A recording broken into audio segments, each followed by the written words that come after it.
Miss Androne, Traveler. Hey there. Paimon's here too. She was just helping them sort through their things. How did your chat go? That was fast. The call only just ended.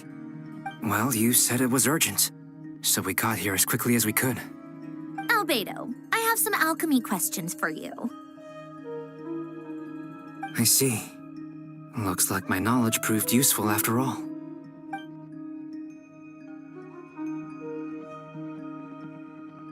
If I might ask, what is the end goal for the modified formula you'll be using? I needed to predict the future of the entire world.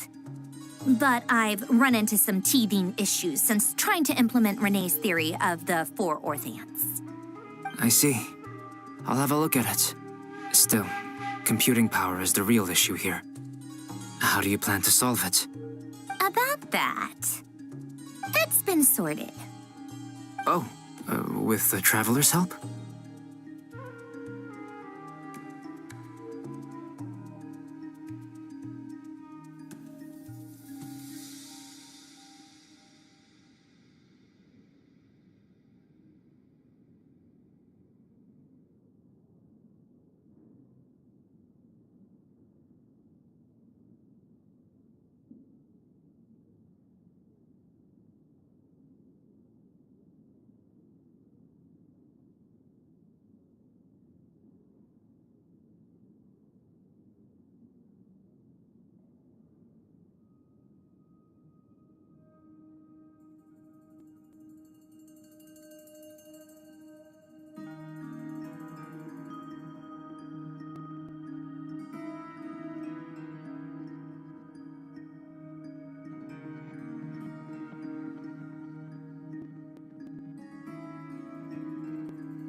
Actually, you're not wrong. He found the person with the solution. Was it Hat Guy? Yeah, it was him. Wow! Go Hat Guy! Seems like all that time studying at the academia is paying off big time. But where is he? Wasn't he the one who asked Albedo and I to come here? Come with me.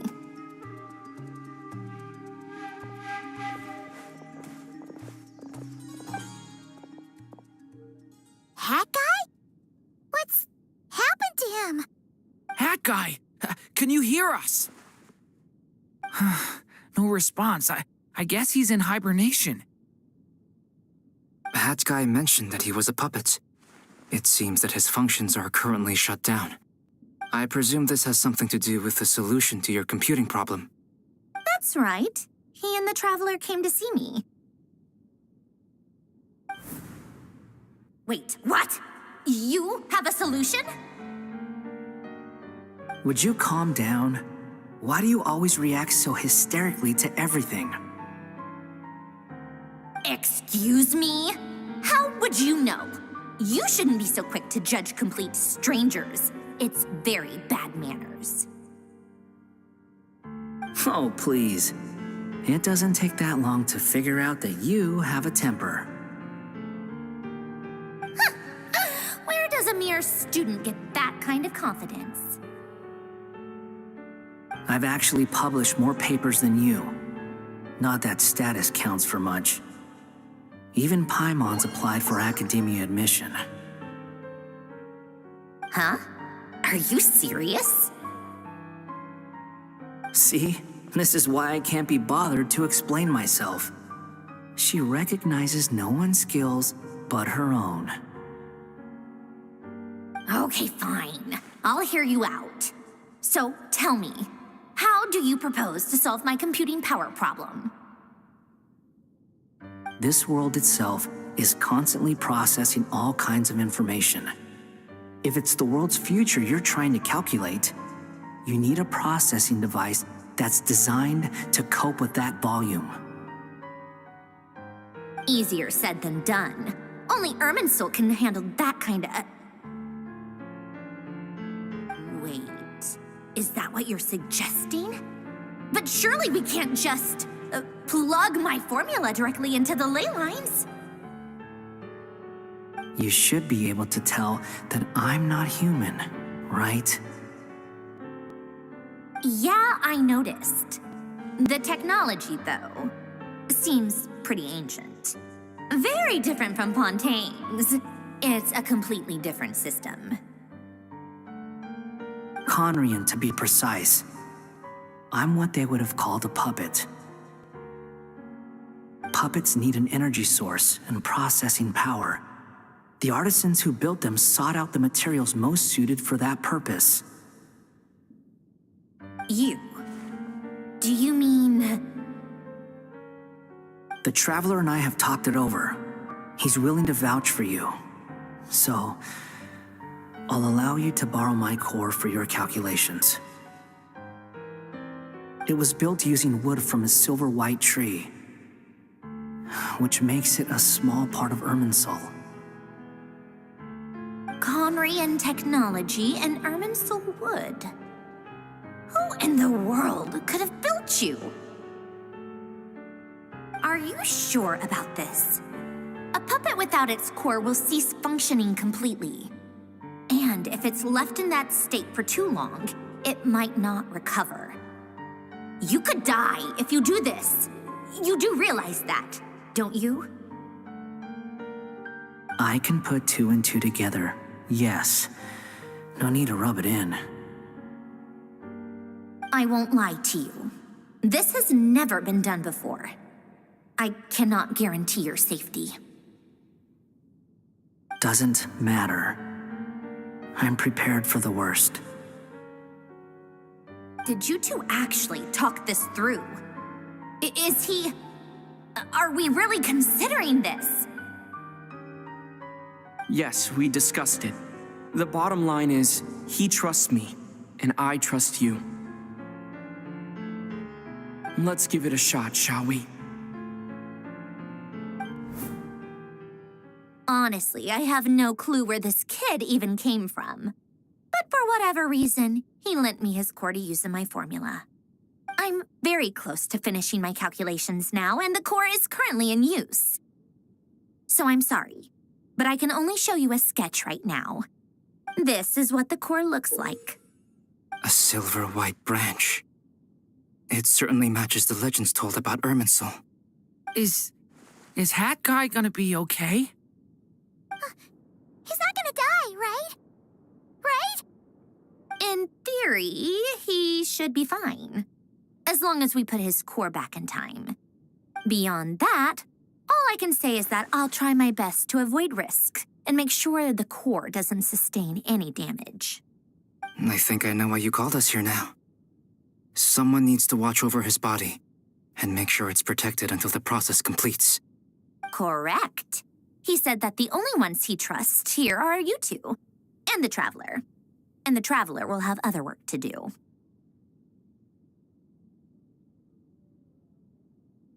He will have our undivided attention. Aw, Hat Guy. On a more positive note, things are progressing steadily on my end. I'll call everyone in for a meeting once the results are out.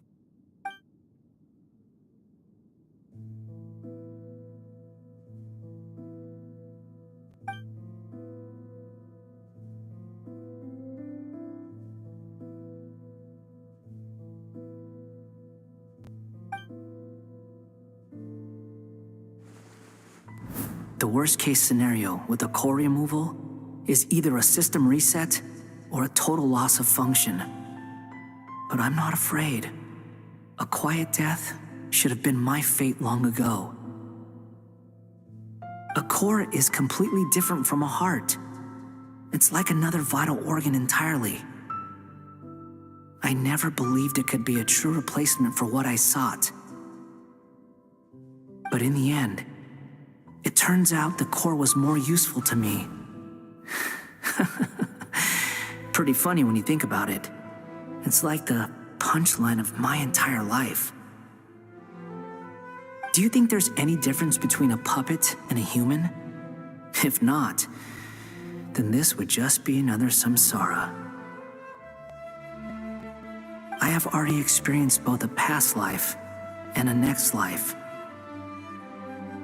Part of me wonders whether I'm only capable of making this decision because I've become a real human. What's with that expression? Isn't this a good thing? Sandrone will succeed, won't she? She has to. She will.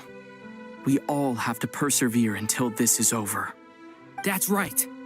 And I'll protect you all until a moment of victory arrives.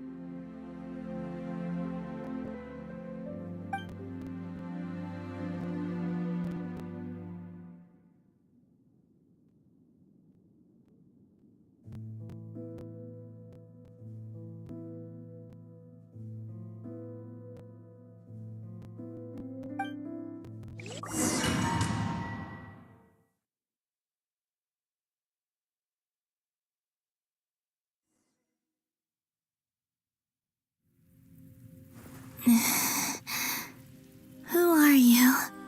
Call me Sonnet. You have the same power as Canon. Sonnet.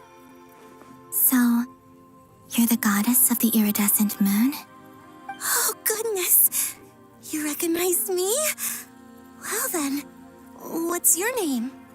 Columbina. Columbina Hyposelenia. Hyposelenia? What a lovely name. Did you choose it yourself? It was a joint effort between me and my friends. Friends?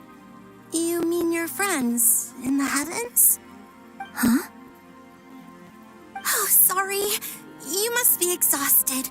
I apologize. Hang in there. Let me introduce you to my older sisters. Do you mean the other two moon goddesses? Arya and Canon?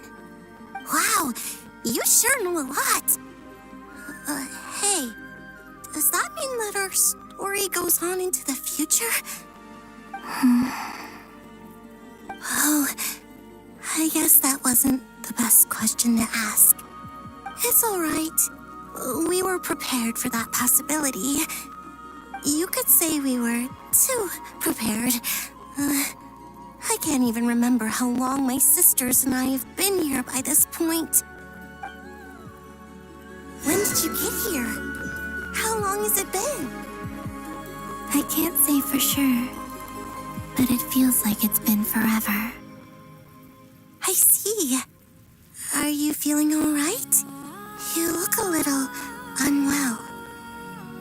I can hold out a while longer.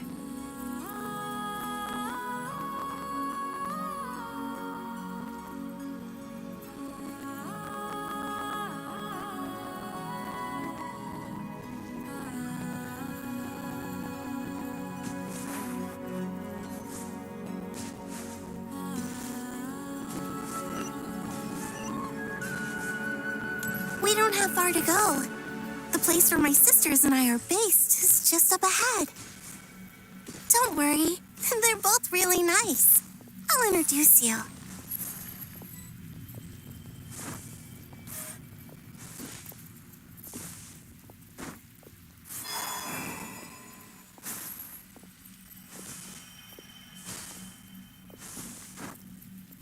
Yep.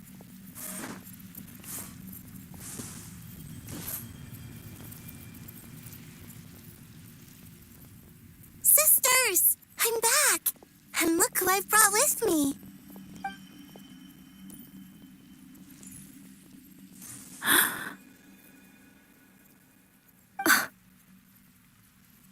It's our lovely little sister, born in the far future. The pleasure is all mine.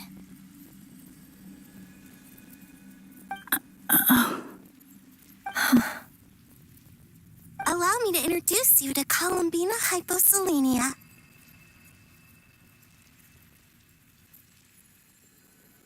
This is Arya, the goddess of the eternal moon. And this is Canon, goddess of the frost moon. Canon, don't you think Hyposelenia's power is similar to yours? Hello, Columbina. I apologize for our startled reaction just now. And please, forgive our little sister if she's been annoying you. She tends to talk a lot. It's fine. You seem shy. Don't worry, Columbina Hyposelenia. No one can hurt you here. Could you tell me where here is? Please. I must know.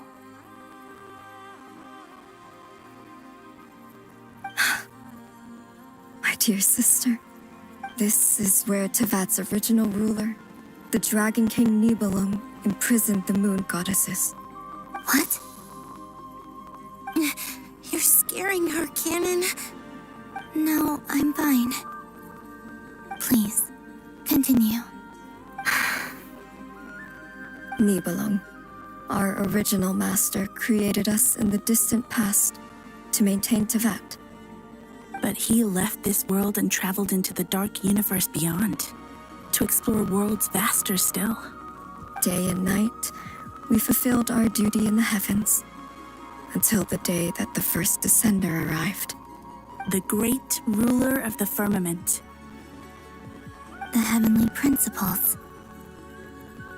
Is that what later generations call them? I see. But we did not reject them at first, nor did they seem to harbor ill intent towards this world. We coexisted in peace. They were like a guest in our home. Slowly, however, we came to realize that our guest had a growing desire to change and dominate the world. And you didn't stop it? No.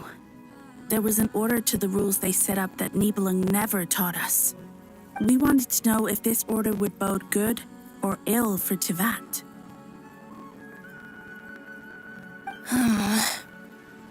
All right. Canon and I wanted to know.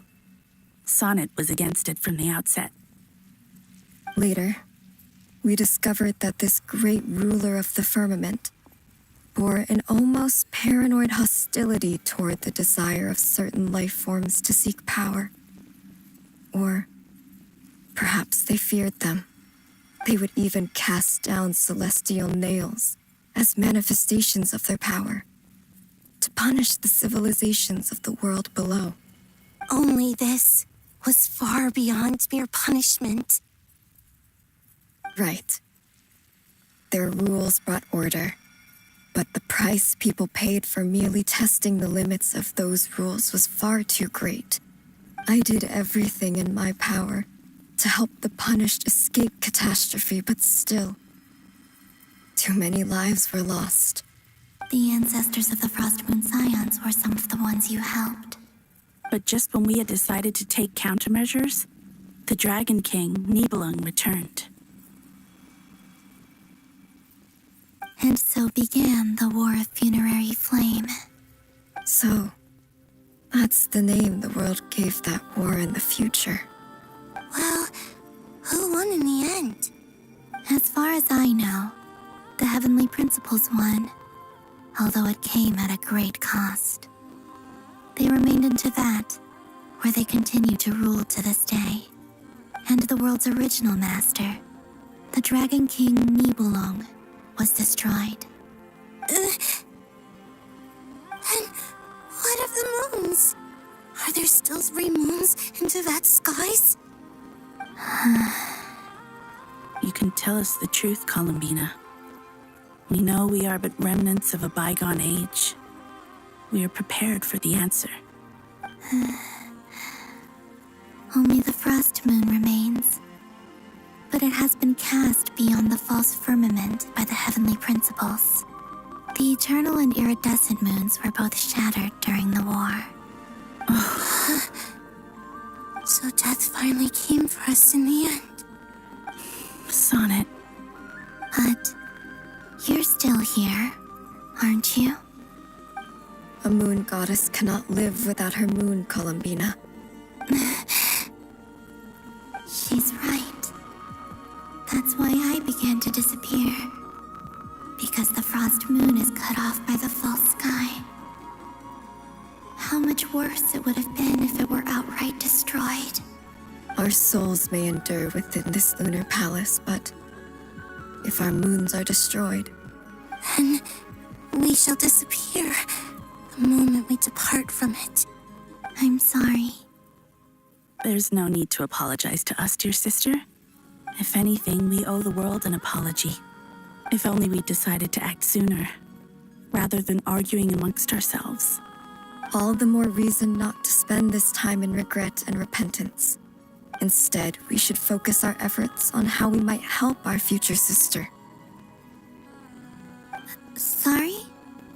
Don't you see, Columbina, your story is not yet over. Is that not why you are here?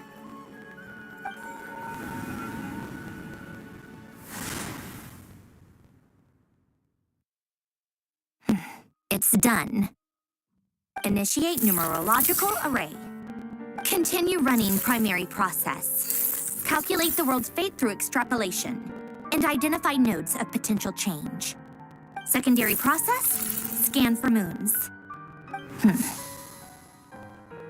Still 4. The number of moon marrows hasn't changed. Wait, let me think. Is it possible that there's something I've been misunderstanding about the moons all along?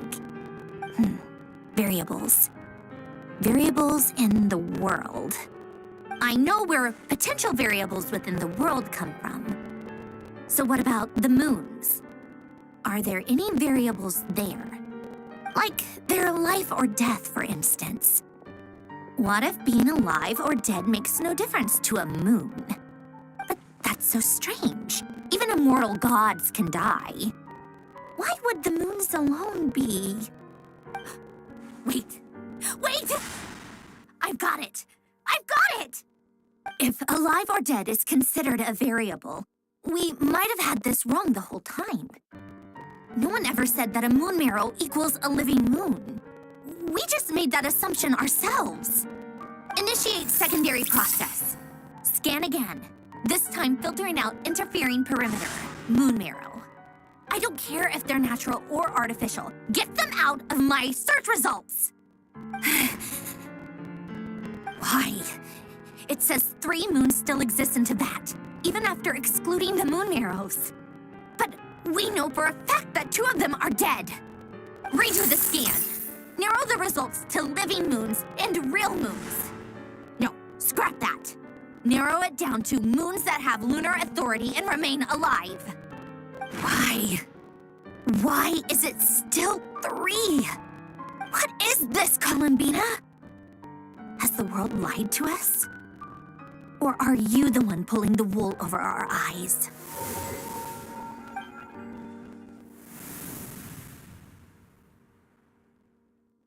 So, you think that the moon's reflection might be where Nibelung imprisoned the 3 moon sisters?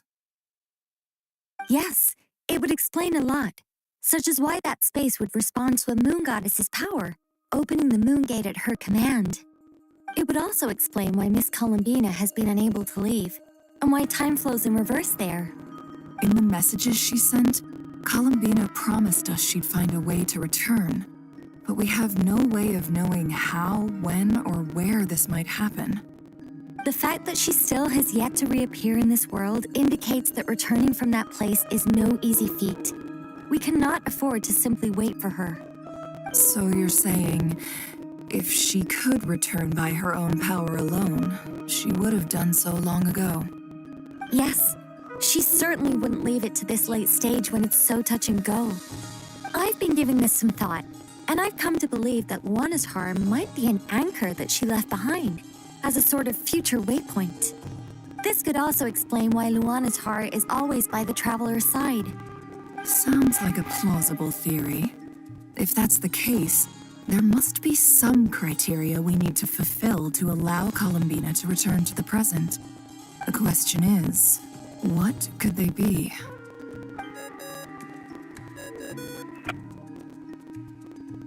Hello? Listen up! This is extremely important!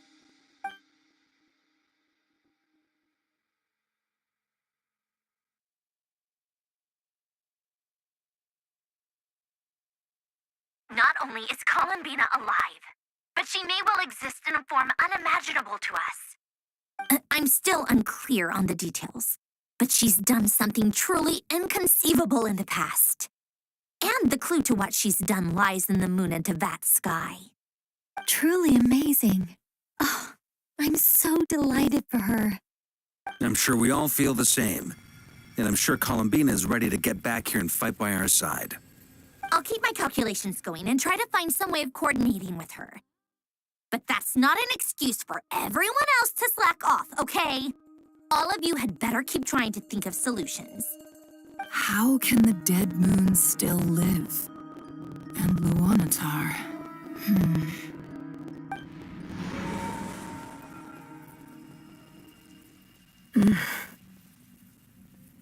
It's hard to believe that's what will happen in the distant future. Our authority is linked to the most fundamental rules of Tevat. I suppose it's no wonder that many would covet that power. I didn't realize that when you said friends, you meant people who live down in Tevat. That's so lovely.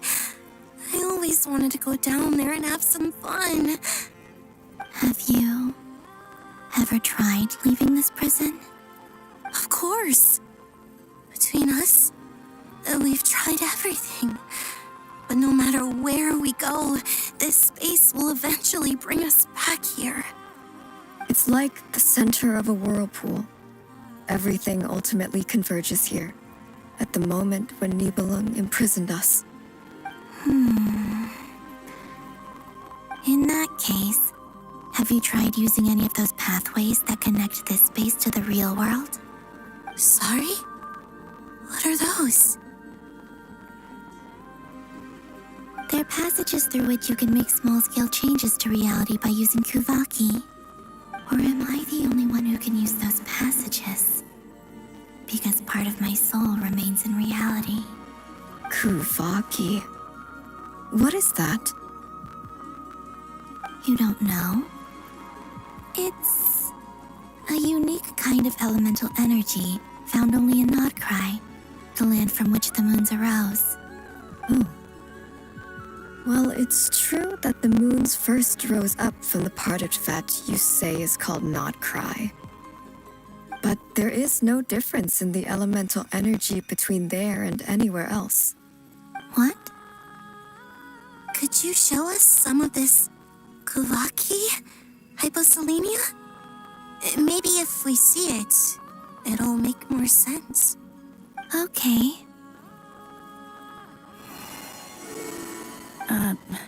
Isn't that just your power? What? But it's everywhere in Nodcry. In the air, in the land. Even the creatures who live there have adapted to its influence. How curious. This Kuvaki certainly did not exist anywhere in the world before we were imprisoned. Let alone influence living creatures. So, how exactly does it affect them anyway? Can they float in the air like us? This is so strange. Why would their reality differ so much from mine? Columbina, you're looking for more than just a way out of here, aren't you? Yes. If I am to help my friends, I will need tri-lunar authority on par with that of our foe. You mean you'll need our power? This sounds extremely risky. The three moons' powers are not mutually compatible. Concentrating them into one goddess will be a very painful process. And if anything goes wrong, it could tear you to pieces. I know. But I'm willing to take that risk. Even so, let's say we successfully transfer our authority to you. How will you take it outside this prison? Niblin constructed this realm specifically to prevent us from using our powers to interfere in his war. No moon goddess can leave this place alive. What if I don't leave alive?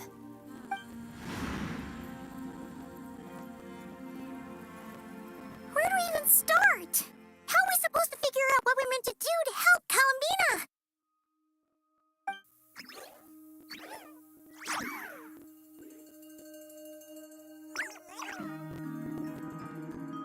Columbina? What do you need from us? If she really got to the beginning of time in there, how do you think she'd leave us a message?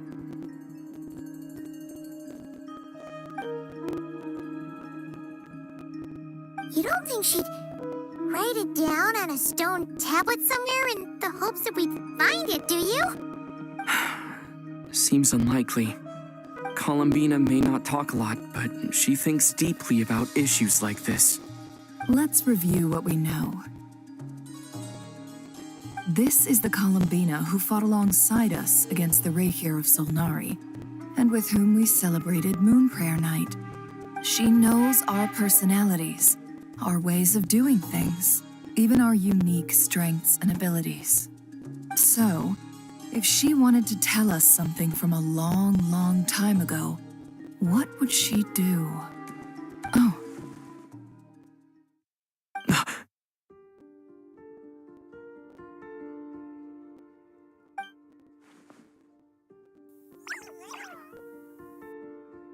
Traveler, you once said that those golden ripples also appeared when Luanatar was born. What if Columbina left Luanatar here, not just as an anchor to the real world, but for some other purpose? If she is part of Columbina, and Columbina knows that I can see past events through her... Oh yeah! Like when you peeked into Rare's past through his heart! Nefer, wait!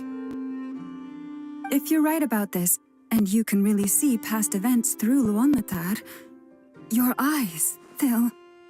Oh, I know. Looking at Rarir's past in Conria was already enough of a strain on my eyes.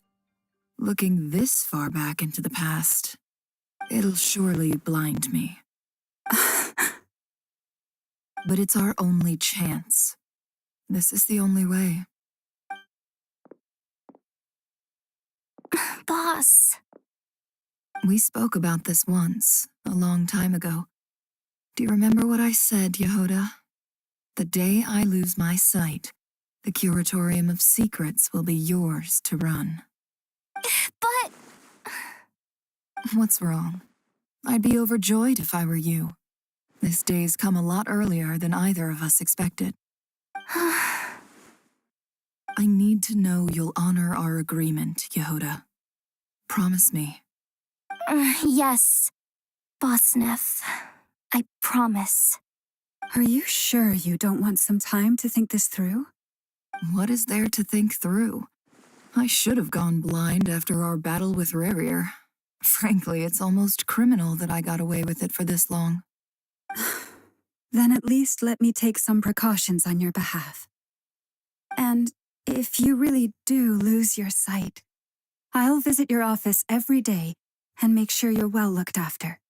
Oh, please, anything but that. I was actually ready to go through with this. Are you trying to scare me into backing out? As if I could ever scare you. I'll assume you're just joking to calm your nerves. All right, enough chit-chat. Let's do this.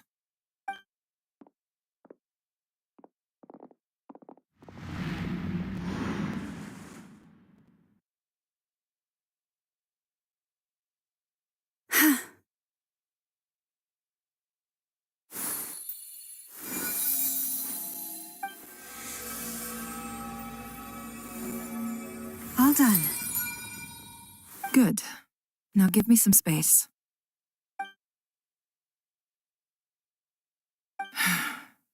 Come on then, little one. Show me what happened in the past.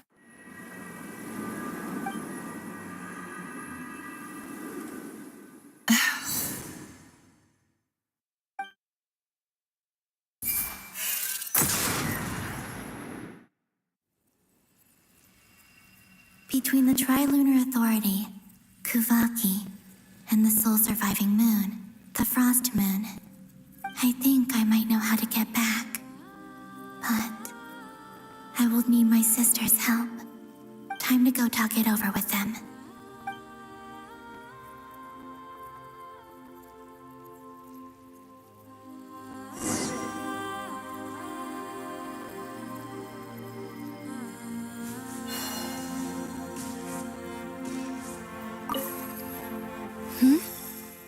Have you decided what to do? I hope it's not too dangerous. You really scared me when you said that thing about not leaving here alive. Come on, let's go find the other two.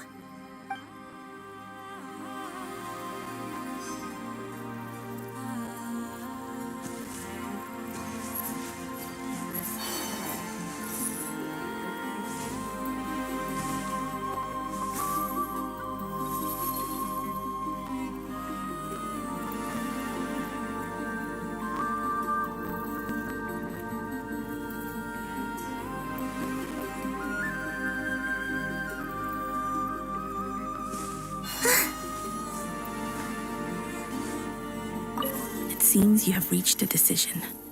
I'm all ears. What do you propose?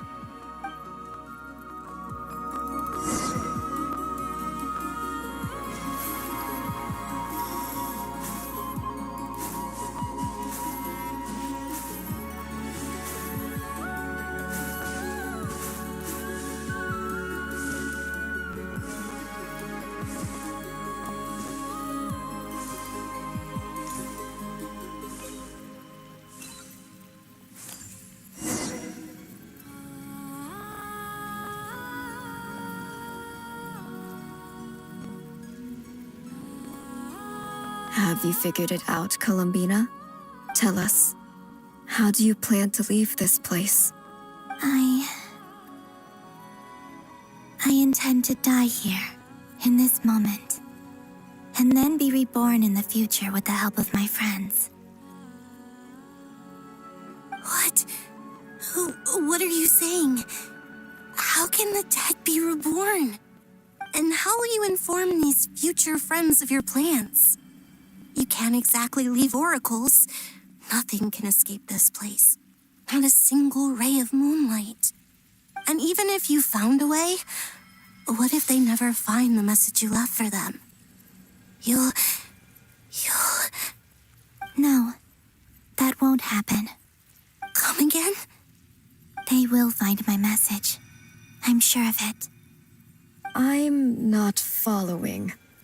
How exactly will you achieve this? It's quite simple, really.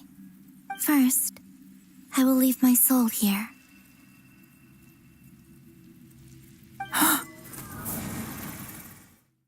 I see it. Your soul? You mean you're a divinity? Yes. I once left a portion of my soul in the future. One so small that this prison barely noticed anything. In this very moment, she can resonate with my soul across time. When the time comes, I believe that she can serve as an anchor to pull my soul from here back to the future reality. Just as gravity connects the world to the moon. Exactly. In the future, where I came from, the moon has been cast beyond the false sky, but I can still feel that it is there.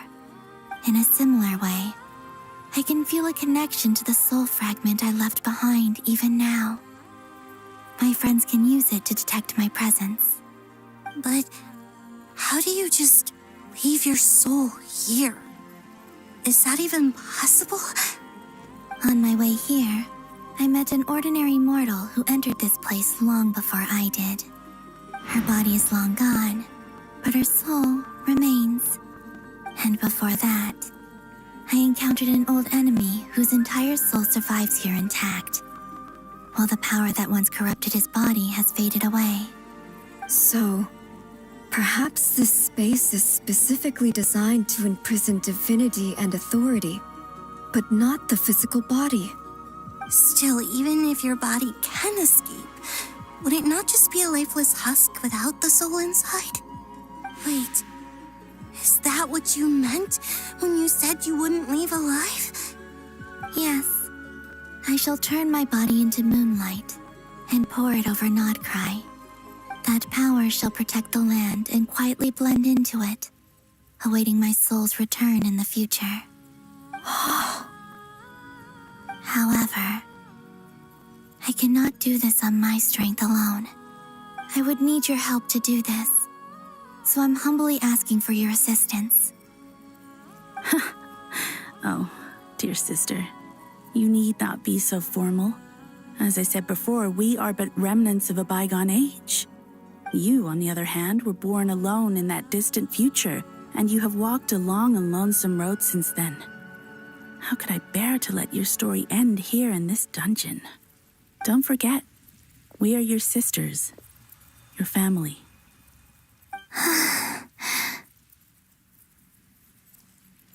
Arya's right. Actually, I've always wanted a little sister. Can you imagine how it's been for me? Getting nagged by 2 older sisters all the time. Now, I finally get to be the big sis. And not just that, but I get to help you return to your world, too. How could I say no to that? Sonnet. Canon?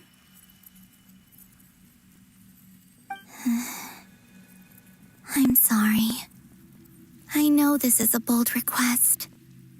The Frost Moon is rightfully yours, and it remains intact. Oh, no, please, don't misunderstand me, Columbina. I was just thinking back on the years that the 3 of us once spent together. You cannot imagine how happy I am to hear of the future world you describe. The Frost Moon Scions, your lovely, kindly friends. For the 3 of us, whose purpose in life was to maintain the peace in Teyvat. It is a great relief to know that the people of this world live in such an abundant future. If your plan can save them and save Nodcry, I will gladly give you all that I can. Besides, the 3 of us have been together since the day we were born. I could never abandon them to live on alone without them. Canon. Still, I do have one question I would like to ask you before we proceed. Certainly. What is it? Why do you cover your eyes?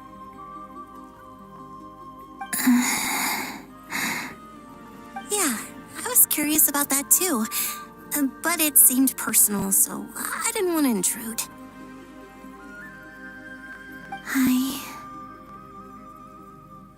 There was a time when I refused to look upon the world. I believed it was full of nothing but lies and falsehoods. I wished to hide my feelings, seal my heart, until I could return to my true home. I see. Perhaps that decision saved you from ever having to see the false sky again. But at the same time, you likely missed out on many true and precious things, like the smiles on your friends' faces. Promise me this, Columbina. When you return to the future, open your eyes, take a look at the world around you, and see your friends. I'm sure that you know this already, given that you long to return, but that is your true home. Give me your hand, Columbina. Arya, Sonnet, you too. Okay. All right.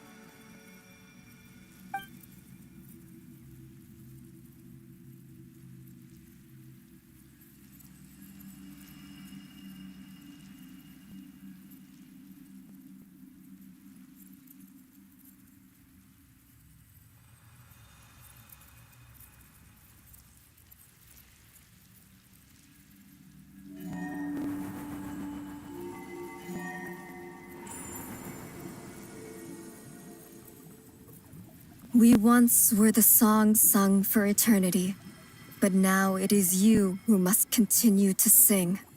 We once were the tides in the great river of time, but now we subside, and you arise. We were the messengers of madness and inspiration, but now the lies have faded, and your truth must endure. We are souls awaiting the sun. You must return to be with those who smile when they see your face.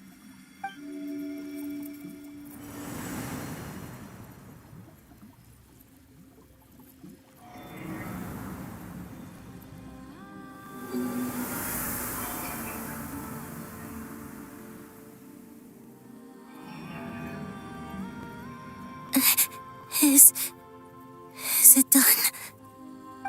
Yes. We have transferred the authority over all 3 moons to Columbina Hyposelenia.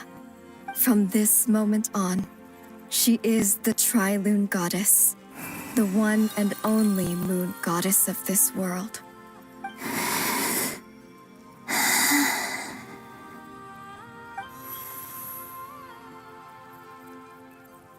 Thank you. Thank you, my sisters. Now go, and do what you believe is right, Columbina Hyposelenia. Be aware that we cannot grant you the power of the 3 moons beyond these prison walls.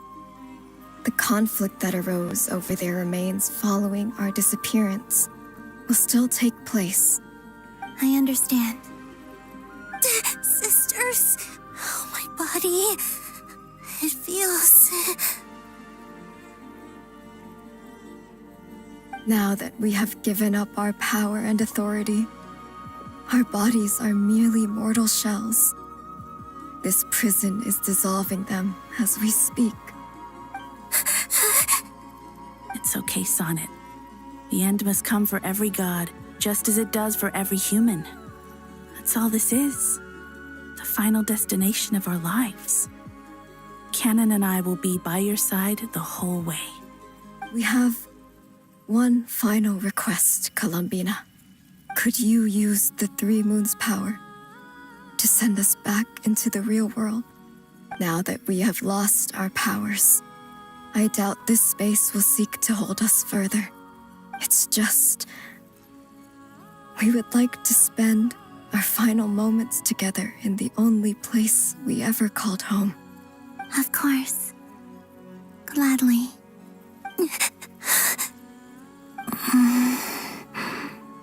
Sonnet? Yes? Don't... I wish I could tell her not to give in to the abyss. Not to be afraid. But is this really what I should say at this moment? Don't forget. I'm so glad to have a big sister like you.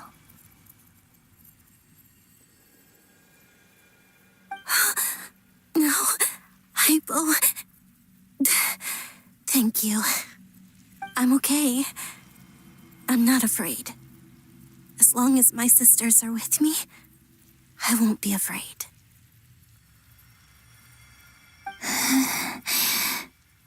It looks like this is goodbye, sisters. Goodbye, Columbina. Take care of this world in our stead. I will.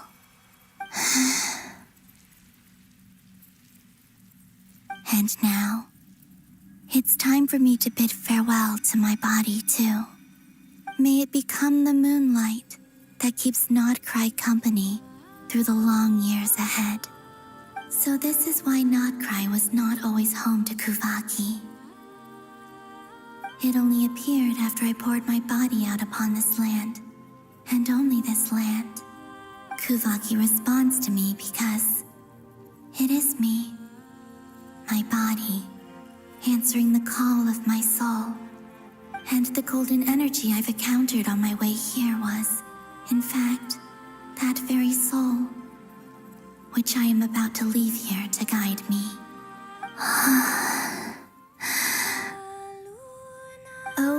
for Trilune, eternal moonlight. I, Columbina Hyposelenia, lay aside my body. Let it be cast into the dark night to illuminate the future. May it be a companion to all who dwell beneath the moon.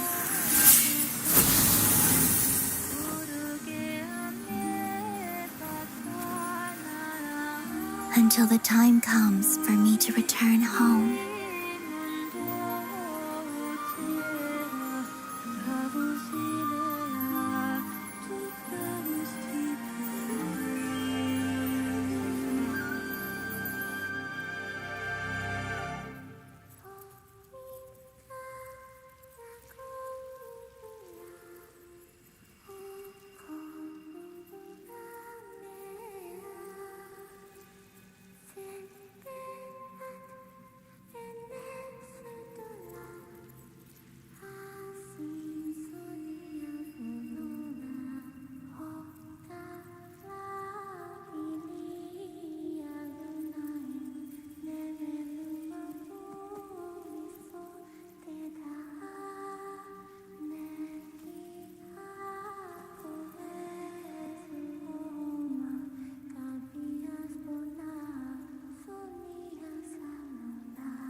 That was crazy!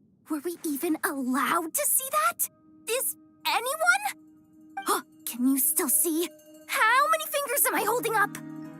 I see 2 fingers, and a look of sheer terror on your face. Truly astounding, Miss Nefer. Your eyes have glimpsed the very ends of the world, and yet they remain as sharp as ever. Or is the credit for this miracle due to Miss Lauma? It seems that even time itself is no match for your medical skills. Surely you jest, Mr. Flint. I suspect we have Columbina to thank. She must have realized the immense toll that the ritual would take and purposely set aside some of her power in the past to protect Nefer's eyes when this moment arrived. There is always a great price to pay for witnessing the truth, but it seems that this time, Columbina has shouldered that burden on our behalf. She chose the perfect method of getting a message to us. Though her eyes were always shut, she was clearly so perceptive. She knows us well. She knew exactly how we would think and what we would try. Despite being separated by time and space, we're seeing the same possibilities and seizing the same opportunities. We still don't even know if she's okay right now. But as long as there's a chance we can do something, we'll fight to make it happen. We'll get you back somehow, Columbina.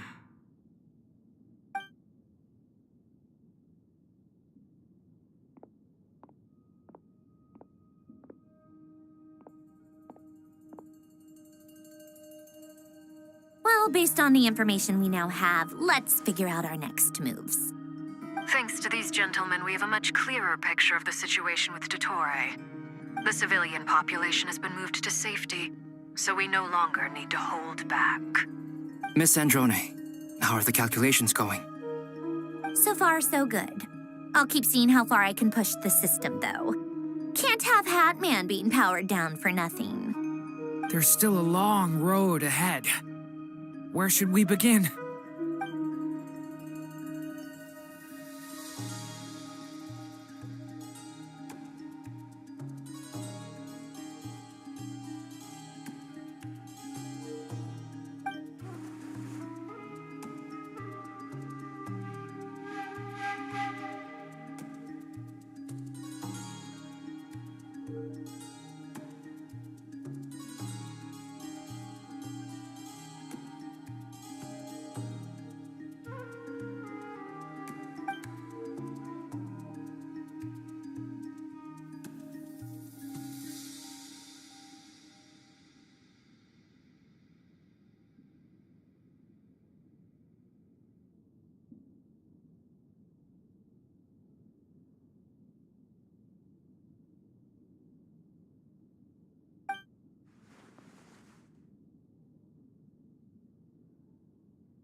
Our plan is clear.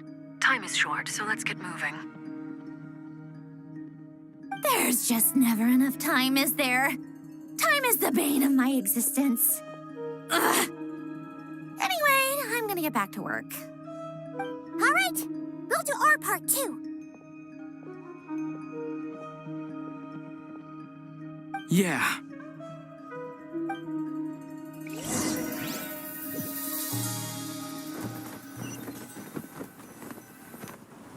Albedo's theory says that elemental energy can dilute the light realm's power. But I'm no expert in building elemental defenses. Sounds like something out of the advanced elemental theory section of the library. Whew.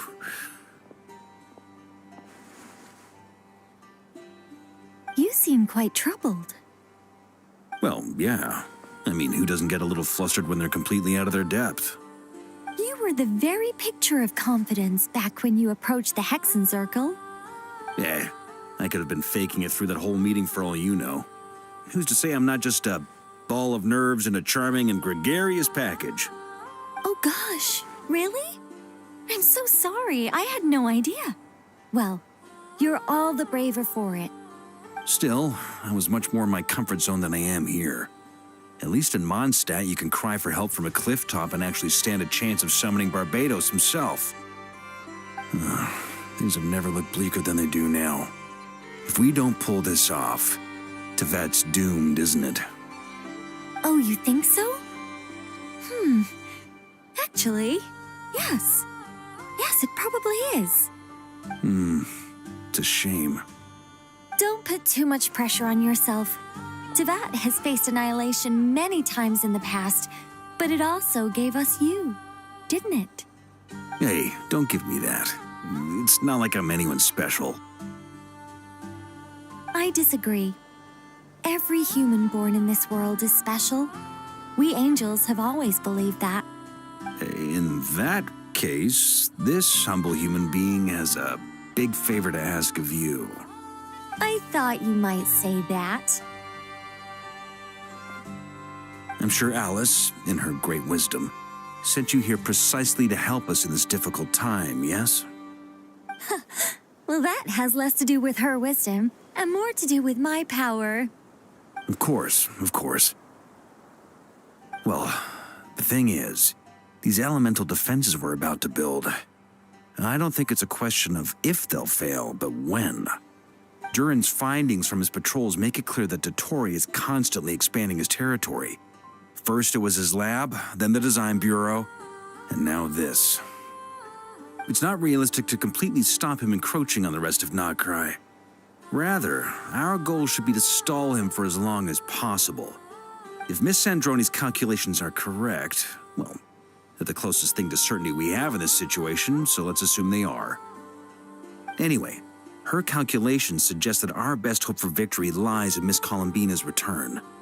It's up to us to slow Dottore's advance and buy time for her to make a return. Are you asking me to help you with building the defenses? No.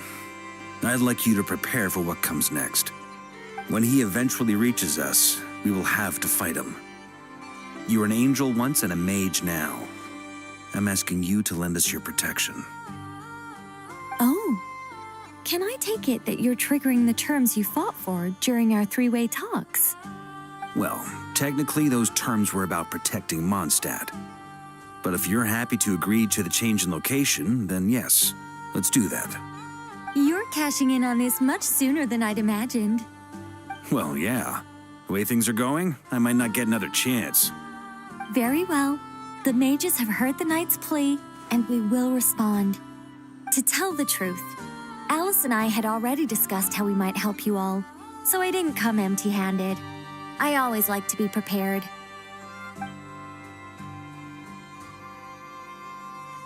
This is... wow. Yeah. This is great. Seriously, thank you.